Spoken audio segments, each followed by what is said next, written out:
Ever wondered what goes in your salary beyond your salary? So compensation is the total reward that an employee gets. अब total reward में monetary rewards और non monetary rewards दोनों आते हैं. So क्या आपको लगता है जब आपकी 12 लाख रुपए की सीटीसी होगी तो 1 लाख रुपए आपके बैंक अकाउंट में पहुंचना चाहिए? नहीं. So what is the reality? Let us decode. So the main component of your salary is basic salary. Basic salary आपकी प्री डिटरमाइंड होती है and it helps you understand what are your regular wages और regular salary. अभी आपको monthly या annual basis पे decide होती है. जैसे 8 लाख रुपए की अगर आपकी सीटीसी है तो कोई कंपनी शायद 5 लाख रुपए की बेसिक सैलरी पे कर रही होगी या 4 लाख रुपए या 4.5 लाख रुपए पे कर रही होगी, डिपेंड्स ऑन दी कंपनी. उसके बाद आता है variable pay. So variable pay is attach to the performance of the individual and performance of the company. इनमें से अगर एक भी मीट नहीं हुआ या अगर आपने अच्छा परफॉर्म किया, कंपनी ने अच्छा परफॉर्म किया तो आपको वेरिएबल पे मिल जाएगा. बट अगर आपने अच्छा परफॉर्म नहीं किया तो आपको वेरिएबल पे कट जाएगा आपका. अगर कंपनी अच्छा नहीं परफॉर्म करे तो भी देयर आर चांसेस कि आपका वेरिएबल पे कट सकता है. So variable pay is given in various formats, that is bonuses, incentives and sales commission. जैसे मान लीजिए आप जिस अभी 8 लाख रुपए की कंपनी 8 लाख रुपए की सैलरी है जिसमें आपका 6 लाख रुपए बेस है तो इसमें आपका 50,000 रुपए ज्वाइनिंग बोनस होगा, 25,000 रुपए आपका वेरिएबल पे होगा या रिटेंशन बोनस होगा. So these are some of the techniques that company use.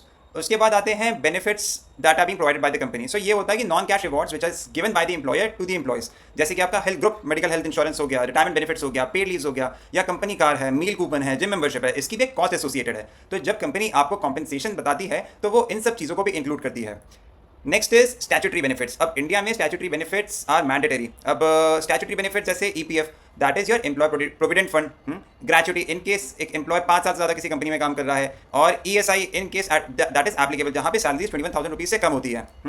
अब एक और कॉम्पोनेंट आता है जो कि लास्ट है which is equity based compensation. अगर कंपनी जैसे काफ़ी सारी टेक्नोलॉजी कंपनीज हैं जो 50 लाख रुपीज़ सीटीसी अवार्ड करती हैं एक इंडिविजुअल को, and it is very starting of their career. ठीक है. अब आप वहाँ पे देखोगे तो बेस सैलरी ज़्यादातर 10, 11, 12 लाख रुपए होती है. 2-3 लाख रुपए ज्वाइनिंग बोनस हो सकता है, then group medical insurance. But जो मेजर चंक होता है उनका that is about 50%, that is stocks. अब स्टॉक्स का वेस्टिंग पीरियड भी बहुत इंपॉर्टेंट होता है. कुछ स्टॉक्स का वेस्टिंग पीरियड साल, 2 साल, 3 साल, 4 साल. So it is being made in such a manner that the package looks lucrative.